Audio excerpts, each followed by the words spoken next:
Հատուկ ֆոտոշարքի համար նկարահանող խումբը լցնում է մի շատ խորը լողավազան եւ այնտեղ բազմոց է գցում, որպեսզի մոդելը դիրքեր ընդունի դրա վրա։ Դեյն աշխատում է այս նկարահանման ժամանակ եւ խնդրել է իր ընկերուհուն՝ Կոին, բերել իրեն Շանել Լաքին, որպեսզի նա նույնպես հայտնվի լուսանկարներում։ Քանի որ Դեյը դիաբետիկ է, նրան մի քանի րոպե է անհրաժեշտ ինսուլինի ներարկումն անելու համար։ Կոին ընկերակցում է նրան եւ հղի լինելու մասին կատակելու համար հանում է երաժշտական տուփը, ինչը ազդում է Դեյի նյարդերի վրա։ Ֆոտոշարքը շարունակվում է բնականon հունով, եւ Լաքին հիանալի մոդել է արդյունքում դառնում, կատարելով բոլոր հնարքները, որոնք Դեյը սովորեցրել էր նրան սուլիչի միջոցով։ Հաջորդ օրը Դեյն ու Լաքին վերադառնում են լողավազան, տարածքը մաքրելու եւ փակելու համար, քանի որ այն որոշ ժամանակ չի օգտագործվելու, աշխատանքն սկսելուց առաջ Դեյը հանգստանում է փչովի ներքնակի վրա եւ գնդակ է նետում, որպեսզի Լաքին բռնի այն։ Նա չի նկատում գետնին ընկած թերթը, որը նախազգուշացնում է քաղաքում կորած կոկորտիլոսի մասին։ Իր գնդակը փնտրելիս Լաքին տեխնիկական սենյակից տարօրինակ ձայն է լսում եւ հաչում է այդ ուղղությամբ։ Զվարճանքն ընդհատվում է, երբ լողավազանի սեփականատերը քաշում է լծակը ջուրը դատարկելու համար եւ շղթայում է Լաքիին, քանի որ մտահոգված է, որ շունը կարող է ընկնել լողավազանը։ Տղամարդը հիշեցնում է Դեյին անցնել աշխատանքի եւ հրաժեշտ է տալիս, քանի որ հաջորդ 3 ամիսներին արձակուրդում է լինելու։ Նախքան նրա գնալը, Դեյը խնդրում է իր համար պիցցա պատվիրել։ Մտածելով, թե դեռ շատ ժամանակ ունի մինչև ջրի ամբողջությամբ դատարկվելը, Դեյը շարունակում է հանգստանալ ներքնակի վրա եւ պատահաբար քնում է, երբ նա արթնանում է, գիտակցում է, թե որքան ցածր է հայտնվել այս շատ խորը լողավազանում, եւ անմիջապես խուճապի է մատնվում։ Քանի որ աստիճաններ չկան, նա լողում է դեպի ամենամոտ պատը եւ փորձում բարձրանալ, բայց կառչելու ոչինչ չկա, եւ նա միայն վնասում է իր եղունգը։ Այնուհետև Դեյը փորձում է օգտագործել փչովի ներքնակը հենվելու համար, բայց այն չափազանց սահուն է, եւ նա պարզապես վայր է ընկնում։ Դրանից հետո Դեյը վերցնում է իր խալաթի գոտին, դրա ծայրին է կապում ակնոցը եւ սկսում է նետել լողավազանի եզրից դուրս։ Նրան հաջողվում է դիպչել իր բջջային հեռախոսին, բայց գոտին բավականաչափ ամուր չէր այն դուրս հրելու համար։ Այդ ժամանակ Դեյն սկսում է օգնություն կանչել, բայց ապարդյուն։ Այդ պահին նրա հեռախոսը սկսում է զանգել ու թրթռալ, ինչը այն կամաց հրում է դեպի եզրը։ Դեյը սպասում է, որ բռնի այն, բայց ուշադրությունը շեղվում է, երբ հաջող Լաքին սայթաքում է եւ իր վզափոկով կախվում եզրից։ Հուսահատված Դեյը լողում է որքան հնարավոր է արագ եւ օգտագործում է փչովի ներքնակը Լաքիին վեր բարձրացնելու համար, փրկելով նրան հենց այն պահին, երբ վզափոկը կարող էր խեղդել շանը։ Սա նշանակում է, որ նա տեղում չէր, որպեսզի բռներ հեռախոսը, երբ այն վայր ընկավ, սակայն այն դեռ միացված էր լիցքավորիչին, ուստի այժմ կախված էր լողավազանի պատի երկայնքով։ Դեյը շտապում է հետ, բայց չի կարողանում հասնել դրան։ Ուստի ստիպված է լինում ցատկել, ձեռքի հարվածով նա պատահաբար անջատում է լիցքավորիչը եւ հեռախոսն ընկնում է ջրի մեջ։ Մինչ Դեյը սուզվում եւ հանում է սարքը, ջուրն արդեն փչացրել էր այն։ Դրանից հետո Դեյը որոշում է, որ պետք է կանգնեցնի ջրի հետագա արտահոսքը, ուստի սուզվում է եւ իր խալաթով փակում դրենաժային անցքը։ Այդ ընթացքում նրա շղթայով գոտին պատահաբար խճճվում է խալաթի մեջ, մինչ Դեյը պայքարում է ազատվելու համար, պիցցա առաքողը տեղ է հասնում եւ շուրջը ոչ մեկի չի տեսնում։ Նա զանգահարում է լողավազանի սեփականատիրոջը, ով ասում է նրան թողնել պիցցան ու գնալ։ Երբ Դեյին վերջապես հաջողվում է անջատել շղթան, նա դուրս է գալիս ջրի երես եւ օգնություն կանչում, բայց առաքիչն արդեն հեռանում է իր մոտոցիկլետով, եւ շարժիչի աղմուկը թույլ չի տալիս նրան որևէ բան լսել։ Քանի որ նրան այլ բան չի մնում անել, քան սպասել օգնության, Դեյը բարձրանում է իր ներքնակի վրա, հանգստանալու եւ նորից քնում է։ Րոպեներ անց Կոին է գալիս եւ մտածելով, թե Դեյը զվարճանում է, որոշում է միանալ նրան։ Նա բարձրանում է հարթակին եւ փորձում է ցատկել, բայց սայթաքում է եւ ներքև ընկնելիս գլխով հարվածում պատին։ Լաքի հաճոցն արթնացնում է Դեյին եւ նա անմիջապես լողում է փրկելու իր անգիտակից ընկերուհուն։ Այնուհետև Դեյը հետ է վերցնում իր խալաթը վերքը ծածկելու համար եւ Կոին դնում է ներքնակի վրա, բարձր ձայնով օգնություն կանչելով, բայց ելի ապարդյուն։ Գիշերն ընկնելուն պես ջրի մակարդակն այնքան է իջնում, որ Դեյը կարողանում է կանգնել ոտքերի վրա։ Նա ստուգում է Կոյի վերքը եւ մտահոգվում, քանի որ այն դեռ արյունահոսում է։ Հանկարծ մոտակայքում մի ձայն է արձագանքում, եւ Լաքին սկսում է խելագարի պես հաչել։ Կորած կոկորտիլոսը թաքնված է եղել տեխնիկական սենյակում եւ հիմա դուրս է գալիս։ Դեյը տեսնում է նրան եւ փորձում է Լաքիին ստիպել լռել, բայց շունը չի դադարում հաչել։ Եվ կոկորտիլոսը սկսում է շարժվել դեպի նրանց, սակայն այն սայթաքում եւ նույնպես ընկնում է լողավազանի մեջ։ Սարսափահար Դեյը նայում է ջրի տակ եւ փորձում է աչքից բաց չթողնել գազանին, երբ զգում է, որ այն լողում է իր ոտքերի մոտ, Դեյը կանգնում է բազմոցի վրա, մի փոքր բարձրություն ապահովելու համար, այնուհետև նա բարկանում է Լաքիի վրա, մեղադրելով նրան կոկորտիլոսին լողավազան հրապուրելու մեջ։ Առավոտյան լողավազանում այլևս ջուր չի մնում, կոկորտիլոսը քնած է, իսկ Կոյը դեռ անգիտակից է։ Դեյը նկատում է ինչ-որ բան նրա գրպանում եւ շոկի է ենթարկվում, գտնելով հղիության դրական թեստ։ Այս լուրը դժվար է ընդունել, բայց նա միևնույն է խոստանում է Կոյին, որ ամեն ինչ լավ կլինի, այնուհետև նա ստուգում է նրա վերքը եւ նկատում, որ այն դեռ արյունահոսում է։ Նա շուրջն է նայում ինչ-որ օգտակար բան գտնելու համար և հայտնաբերում է, որ կոկորդիլոսի բերանում կպչուն ժապավենի գլան կա մնացած, շատ զգուշորեն շարժվելով, դեյը մոտենում է կենդանուն, իսկ լաքին հաչում է նրա վրա, որպես նախազգուշացում, բարեբախտաբար, կոկորդիլոսը չի արթնանում, և դեյը համոզում է լաքիին լռել, նախքան նորից փորձելը։ Երբ դեյը ձեռքը մտցնում է բերանը և վերցնում ժապավենը, կոկորդիլոսն արթնանում է և փորձում կծել նրան, բայց դեյը հասցնում է հետ քաշվել ճիշտ ժամանակին։ Այնուհետև նա վազում է հետ դեպի Կոյը և իր խալաթից մի կտոր ժապավենով կպցնում է նրա վերքին։ Արյունահոսությունը դադարեցնելու համար, լողավազանի հատակին գտնվող դույլի շնորհիվ, դեյը մի քիչ ջուր է ունենում և մի քանի ժամը մեկ մի քանի կաթիլ է լցնում Կոյի բերանը։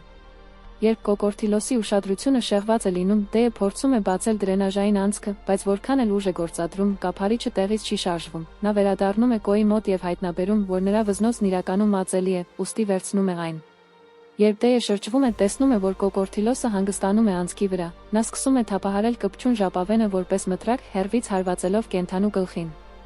Սկզբում կոկորդիլոսին դա չի անհանգստացնում, բայց նա վերջապես հեռանում է, երբ դեյը դիպչում է նրա աչքին։ Հիմա նա կարող է օգտագործել ածելին որպես պտուտակահան, բոլոր պտուտակները հանելու և վերջապես կափարիչը հեռացնելու համար։ Անցքի ներսը նայելիս երևում են որոշ թունելներ, և դեյը մտածում է, արդյոք կտեղավորվի դրանց մեջ։ Այնուհետև նա գնում է Կոյին ստուգելու, իսկ կոկորդիլոսն օգտագործում է առիթը թունելներում թաքնվելու համար։ Դեյը նկատում է սա և նստում անցքի կողքին, սպասելով կոկորդիլոսի վերադարձին, բայց ոչինչ չի պատահում։ Որոշ ժամանակ անց դեյը նորից անդրադառնում է իր առաջին գաղափարներին, օգնություն է կանչում, փորձում է բարձրանալ և փորձում է միացնել հեռախոսը։ Բայց ոչինչ չի ստացվում, նրա վնասված եղունգի վիճակն ավելի է վատանում, ուստի դեյը ցավով, ատամներով դուրս է քաշում կոտրված մասը, նախքան մատը ժապավենով փաթաթելը։ Հաջորդ անգամ, երբ նա ստուգում է Կոյին, վերջինս տապի մեջ է լինում բարձր ջերմությունից, ուստի նա որոշում է ռիսկի դիմել և մտնում է թունել։ Մինչ դեյը սողում է այնտեղ, նա լսում է կոկորդիլոսի ձայնը մոտակայքում, բայց թվում է, թե այն չի մոտենում։ Թունելի վերջում նա գտնում է մեկ այլ կափարիչ, որը հեռացնում է աստիճաններով փոքր տարածք մտնելու համար։ Նա անմիջապես բարձրանում է վերև և գտնում ելքը ծածկող մեկ այլ կափարիչ, որը կողպված է դրսից։ Դեյը սկսում է բղավել օգնության համար, բայց նրան ընդհատում է լաքի հաչոցը։ Նա նայում է հայելու մեջ և տեսնում, որ կոկորդիլոսը վերադարձել է լողավազան, Կոյի հետևից գնալու համար, հենց այն պահին, երբ կենդանին հայտնվում է Կոյի ոտքերի արանքում։ Դեյը վերադառնում է և բռնելով նրա պոչից, հարվածում է պատին։ Այնուհետև նա վերցնում է մի փայտ և որպես վահան է ծառայում իր ընկերուհու համար, մինչև կոկորդիլոսը հեռանում է։ Այդ պահին Կոյն արթնանում է, և դեյն օգնում է նրան նստել, պատմելով եղելությունը, ներառյալ այն, որ ինքը գիտի հղիության մասին։ Նա մտաբերում է մի խոսակցություն, որն ունեցել էր ընկերոջ հետ, որի ընթացքում բացատրել էր, որ եթե Կոյը հղիանա, նա կխնդրի նրան ընդհատել այն, քանի որ իրենք չեն կարողանա թույլ տալ երեխա պահել։ Նրա ընկերը հիշեցրել էր նրան, որ հղիության ընդհատումն անօրինական է և մեղք։ Ներկայում նա գրկում է Կոյին, բայց ոչինչ չի ասում։ Գիշերը քամին թելով կապված մի բաժակ է հրում լողավազանի եզրից, և դեյն արագորեն բռնում է այն։ Կոյն այժմ հանգստանում է ֆոտոշարքի բազմոցին և վերցնում է թելի մյուս ծայրը, որն ունի երկրորդ բաժակը։ Նրանք օգտագործում են դա երեխաների պես զրուցելու համար, և Կոյը հիշեցնում է նրան չհանձնվել, քանի որ նա պետք է պաշտպանի իր ընտանիքը։ Նա նաև ասում է, որ սոված է, և դեյը մտածում է, արդյոք իրենց շունը նույնքան սոված է, որքան իրենք։ Այդ պահին լաքին ձայն է հանում, և դեյը նայելով վերև, հայտնաբերում է, որ իր ընտանի կենդանին ուտում է պիցցան։ Որոշ գոռգոռոցներից հետո լաքին ի վերջո լողավազանի մեջ է նետում տուփը, պիցցայի մնացորդներով։ Այնտեղ շատ բան չի մնացել, և դեյն ուզում է, որ Կոյն ամբողջն ուտի, բայց Կոյն ասում է, որ երեխան ուզում է, որ իրենց հայրիկը նույնպես ուտի։ Մեկ այլ հետադարձ կադր ցույց է տալիս, թե ինչպես էր Կոյը նախկինում դժգոհում, որ դեյն այնքան շատ է աշխատում, որ նույնիսկ ժամանակ չունի իրեն պիցցա ուտելու տանելու։ Հիմա նա չի կարողանում զսպել արցունքները, քանի որ նրանք վերջապես միասին պիցցա են ուտում։ Առավոտյան դեյն արթնանում է նրանից, որ լաքին մի խողովակ է նետում լողավազանի մեջ։ Դույլի մեջ ջուր այլևս չկա, իսկ տապն անտանելի է։ Անկյունում միզելուց հետո դեյը կպչուն ժապավենով գետնին գրում է օգնություն։ Սակայն նա վայրկյան առ վայրկյան ավելի է գլխապտույտ ունենում և ի վերջո ուշագնաց է լինում։ Նա երազում տեսնում է իր սիրելի պահերը Կոյի հետ, բայց դա շուտով վերածվում է մղձավանջի, երբ տեսնում է իրեն ջրի մեջ թակարդված։ Երեկոյան Կոյն արթնացնում է նրան, և նրանք միասին ներքև են հրում բազմոցը, որպեսզի կարողանան նստել։ Ունենալով վահան իրենց մեջքին, Կոյը հայտնում է, որ կոկորդիլոսը էգ է, քանի որ տեսել է, թե ինչպես է կենդանին կեսօրին ձվադրում։ Հետո անձրև է սկսվում, ուստի զույգը կարողանում է նորից մի քիչ ջուր հավաքել դույլի մեջ։ Չորրորդ օրը դեյը մի անգամ էլ է նայում կոկորդիլոսին, նախքան նորից ուշագնաց լինելը, երբ կենդանին փորձում է մոտենալ։ Նա կանգնում է դեյի խալաթի վրա և ընկնում է թունելի մեջ, քանի որ սա ի սկզբանե թակարդ էր։ Դեյը դադարում է ձևացնել, թե քնած է, և վազում է կոկորդիլոսին ավելի ներս հրելու, մինչև նրա ամբողջ մարմինն անհետանում է։ Հաջորդիվ նա կափարիչը հետ է դնում անցքի վրա, եւ զույգը բազմոցը տեղադրում է դրա վրա, նստելով դրան լրացուցիչ քաշ հաղորդելու համար։ Դրանից հետո նրանք համատեղում են փայտը եւ արևի լույսը դեի ակնոցի միջով, կրակ վառելու համար, ինչը թույլ է տալիս նրանց եփել կոկորտիլոսի ձվերը։ Դեյն էլի ուզում է, որ Կոեն ամբողջն ուտի, բայց նա պնդում է կիսվել։ Այդ գիշեր նրանք բազմոցը դնում են պատին հենած եւ բարձրանում դրա վրա, ընդ որում Դեյը նաեւ հիմք է ծառայում Կոյի համար։ Նա գրեթե հասնում է լողավազանի եզրին եւ Դեյը կանգնում է թաթերի վրա, նրան ավելի բարձր բարձրացնելու համար, բայց դա դեռ բավարար չէ։ Ուստի նրանք իջնում են։ Որոշած լինելով պաշտպանել իր ընկերուհուն, Դեյը մտածում է նոր պլան։ Նա թույլ կտա կոկորտիլոսին վերադառնալ լողավազան, որպեսզի իրենք կարողանան թաքնվել թունելներում եւ անվտանգ պահել երեխային։ Կոյը գրպանից հանում է երաժշտական տուփը եւ նկատում, որ երեխայի արձանիկը չկա, ուստի մտածում է, արդյոք Դեյն է այն դեն նետել։ Նա ասում է, որ այն ընկել է, բայց իրականում հենց ինքն էր նետել։ Սա ստիպում է Կոյին մտածել, որ Դեյն ուզում էր, որ ինքն ընդհատեր հղիությունը, եւ երբ նա հաստատում է դա, Կոյը հիստերիայի մեջ է ընկնում։ Դեյը փորձում է հանգստացնել նրան, բայց Կոյը ապտակում է նրան եւ հրում, անվանելով դաժան։ Նա փորձում է բացատրել, որ ինքը պայքարում է կյանքում եւ պատրաստ չէ հայր դառնալուն, բայց Կոյը մատնանշում է այն ամենը, ինչ նա արել է լողավազանում իրենց գոյատևման համար, ապացուցելով, որ նա կարող է ամեն ինչ անել։ Առավոտյան զույգը բազմոցը հեռացնում է անցքից եւ կոկորտիլոսն անմիջապես դուրս է գալիս, մինչ Դեյն օգնում է Կոյին մտնել թունել, կոկորտիլոսը փնտրում է իր ծվերը, բայց գտնում է միայն կեղևները, ուստի անմիջապես գալիս է Դեյի հետևից։ Նա շտապում է վերցնել ընկած երաժշտական տուփը, նախքան հատակին սահելով արագ անցքին հասնելը, ապա ցատկում է ներս եւ փակում կափարիչը հենց այն պահին, երբ կոկորտիլոսը կարող էր հասնել իրեն։ Այդ գիշեր Դեյն սկսում է իրեն իսկապես վատ զգալ, եւ Կոյը հասկանում է, որ նա օրեր շարունակ ներարկում չի արել։ Դեյը հիշում է, որ ներարկիչը թողել էր լողավազանի մոտ, ուստի բարձրացնում է ելքի կափարիչն այնքան, որ մետաղալարով հրի իր խալաթը։ Նրան հաջողվում է ներարկիչը հրել խալաթի վրա, բայց երբ փորձում է այն քաշել դեպի անցքը, ներարկիչն ընկնում եւ կոտրվում է։ Առավոտյան Դեյը շարունակում է երազել Կոյի եւ իրենց երեխայի հետ կյանքի մասին։ Նա պատահաբար գցում է երաժշտական տուփը տակառի տակ, եւ երբ հասնում է այն վերցնելու, շոկի է ենթարկվում, գտնելով իր ինսուլինի պատյանը։ Պարզվում է, նրա պետը պատահաբար գցել էր այն հեռանալիս։ Դեյն անմիջապես ներարկում է անում իրեն եւ իրեն ավելի լավ է զգում։ Որոշ ժամանակ անց նրանք տեսնում են երկնքում թռչող պարաշյուտ, եւ Դեյը շտապում է բարձրանալ աստիճաններով, օգնություն կանչելու, բայց նրան չեն լսում։ Ներքև իջնելու ճանապարհին նա չի նկատում, որ իր սուլիչով վզնոցը խճճվում է խողովակի վրա, այնուհետև նա շտապում է հետ լողավազան միայն հայտնաբերելու համար, որ պարաշյուտը պարզապես երեխայի խաղալիք է։ Նա նորից սկսում է օգնություն կանչել, բայց դա անօգուտ է։ Այդ պահին ուժեղ քամի է սկսվում եւ բերում է փշալարեր, հագուստներով հանդերձ։ Լարը խճճվում է խողովակի վրա, եւ դրա մեծ մասը հայտնվում է լողավազանի եզրին։ Դեյը որոշում է փորձել բարձրանալ դրանով, այդ ընթացքում ծանր վնասելով ձեռքերը։ Նրա քաշի պատճառով Լարը սկսում է սահել խողովակից, բայց Դեյը, միևնույն է, շարունակում է առաջ գնալ։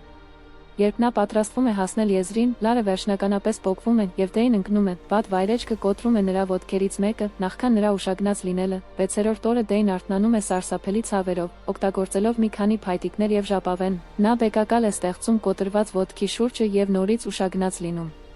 Երբ նա արթնանում է, նայում է իր վնասվածքներին եւ տեսնում է, որ կոկորտիլոսը կծում է իր ոտքը։ Դեյը հարվածով հեռացնում է նրան եւ դույլով խփում գլխին, մինչեւ նա հեռանում է։ Այդ գիշեր անձրև է սկսվում եւ այն տարածքը, որտեղ Կոյը թաքնված է, սկսում է լցվել ջրով։ Նա հարվածում է տակառին օգնություն խնդրելու համար, բայց երբ Դեյը փորձում է հասնել անցքին, կոկորտիլոսը նորից գալիս է նրա հետևից։ Արագ կողմնորոշվելով Դեյը բազմոցը գցում է կոկորտիլոսի վրա, նրան թակարդի մեջ գցելու համար եւ ցատկում է թունել, համոզվելով, որ փակել է կափարիչը սողալով հեռանալուց առաջ, Կոյի սենյակի մուտքը արգելափակված է։ Ուստի Դեյը որոշում է գնալ այլընտրանքային ելքեր փնտրելու։ Որոշ ժամանակ հետախուզելուց հետո Դեյն ուրախությամբ գտնում է մեկ այլ կափարիչ եւ դրանից ներս թափանցող լույսը։ Նա անմիջապես սկսում է հրել, մինչեւ նրան հաջողվում է բացել այն, բայց հիասթափվում է դրսում տեսածից։ Պարզվում է, այս վայրն ունի 2 լողավազան, եւ անցքերը միացնում են դրանք։ Դեյը հուսահատությունից բղավում է եւ նյարդային ճղացքում ունենում, երբ հանդարտվում է, վերադառնում է թունել, բայց հազիվ է հասցնում շարժվել, երբ ուշագնաց է լինում։ 7-րդ օրը պարաշյուտ խաղալիքն ընկնում է լողավազանի մեջ, եւ 2 հոգի գալիս են այն փնտրելու։ Նրանք սանդուղք են կապում տակառին եւ կախում լողավազանի եզրից, ներքև իջնելու համար։ Խաղալիքը վերցնելիս նրանք նկատում են ժապավենով գրված հաղորդագրությունը եւ արյունը, սակայն բազմոցի պատճառով նրանք ենթադրում են, թե դա նկարահանման մի մասն է։ Նրանք ոչ մեկի չեն տեսնում, քանի որ զույգը թունելներում է, իսկ կոկորտիլոսը բազմոցի տակ։ Դեյն արթնանում է, երբ լսում է նրանց ձայները, բայց մինչ նա հասնում է լողավազանին, տղամարդիկ արդեն գնացած են լինում։ Առնվազն նրանք թողել են սանդուղքը, բայց երբ Դեյը փորձում է շարժվել, Կոկորտիլոսը դուրս է գալիս փակելով նրա ճանապարհը, քանի որ նորից անձրև է գալիս, Կոյի սենյակում ջրի մակարդակն արագորեն բարձրանում է, բայց նա չի կարողանում դուրս գալ, քանի որ տակառը խցանվել է անցքի մեջ, Դեյը հանում է շապիկը եւ կապում ձեռքի շուրջը, նախքան նույնն անելը փշալարերով։ Երբ նա հետ է քայլում, սայթաքում է դույլի վրա եւ ընկնում, թույլ տալով Կոկորտիլոսին նորից բռնել իր ոտքը։ Նա մի քանի անգամ հարվածում է նրան հետ հրելու համար, ապա նստում է նրա վրա ու սկսում հարվածել լարերով պատված ձեռքով։ Կոկորտիլոսը պատասխանում է իր պոչով հարվածելով նրան ցած գցելու համար եւ անցնում է նրա վրա, մարտը շարունակելու համար։ Երբ Դեյը նայում է վերև, հայելու մեջ տեսնում է, որ Կոյը մահանալու վրա է, ինչը ոգեշնչում է նրան շարունակել։ Նա ձեռքը տանում է հետ եւ կոտրում բազմոցի ոտքը, որն օգտագործում է Կոկորտիլոսի աչքին հարվածելու համար։ Ցավոք, անձրևի պատճառով տակառները սահում են կույտից եւ իրենց հետ տանում սանդուղքը։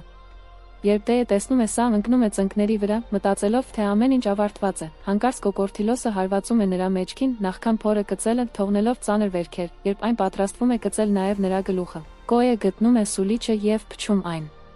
Դեյը դուրս է գալիս թմբիրից եւ փայտը դնում է Կոկորտիլոսի բերանը, այն արգելափակելու համար։ Կոյը դեռ փչում է սուլիչը, իսկ Լաքին սկսում է հաչել, ուստի Դեյը փորձում է նրան ասել, որ հետ մնա։ Լաքին չի լսում եւ փորձում է ցատկել լողավազանի մեջ, բայց շղթան կոտրում է նրա պարանոցը, եւ այժմ նրա մարմինը կախված է եզրից։ Կատաղած Դեյն այդ ժամանակ վերցնում է այն խողովակը, որը Լաքին ավելի վաղ նետել էր, եւ մտցնում է Կոկորտիլոսի բերանը, հրելով այնքան, մինչև հարվածում է նրա ուղեղին, վերջապես սպանելով նրան։ Կոյին փրկելու համար հուսահատված Դեյն այլ ընտրություն չունի, քան օգտագործել Լաքիի մարմինը լողավազանից դուրս գալու համար։ Երբ նա հասնում է գլխին, հրաժեշտ է տալիս եւ թույլ տալիս, որ մարմինն ընկնի, որպեսզի ինքը կարողանա շարունակել բարձրանալ միայն շղթայով։ Այնուհետև նա շտապում է դեպի մյուս անցքը եւ փորձում է խողովակ օգտագործել այն բացելու համար։ Ուժը, որ նա գործադրում է այս լծակային շարժման վրա, ստիպում է խողովակին ծռվել եւ նրան կախված թողնել մյուս լողավազանի վրա։ Սակայն Դեյը հրաժարվում է հանձնվել եւ շարունակում է ուժ կիրառել, մինչև բացում է կափարիչը, խողովակը կոտրվում է այդ ընթացքում, եւ Դեյն ընկնում է, բայց ճիշտ ժամանակին կարճում է լողավազանի եզրից։ Դեյը հաղթահարում է ոտքի ցավը, լողավազանից դուրս գալու համար, եւ վազում են ցատկելու թունելի ջրի մեջ։ Նա գտնում է անգիտակից Կոյին եւ դուրս է բերում նրան, անմիջապես սկսելով արհեստական շնչառություն տալ։ Սկզբում ոչ մի արձագանք չի լինում, եւ Դեյը լաց է լինում, գրկելով նրան ու մտածելով, թե նա մահացել է, բարեբախտաբար։ Նրա վշտի բղավոցներն արթնացնում են Կոյին, եւ նրանք վերամիավորվում են գրկախառնությամբ։ Իսկ դուք հավատո՞ւմ եք, որ նրանք երկուսով ողջ կմնան այս դժոխային լողավազանից։ Թողեք ձեր այո կամ ոչ տարբերակը կոմենտներում, չմոռանաք բաժանորդագրվել ալիքին։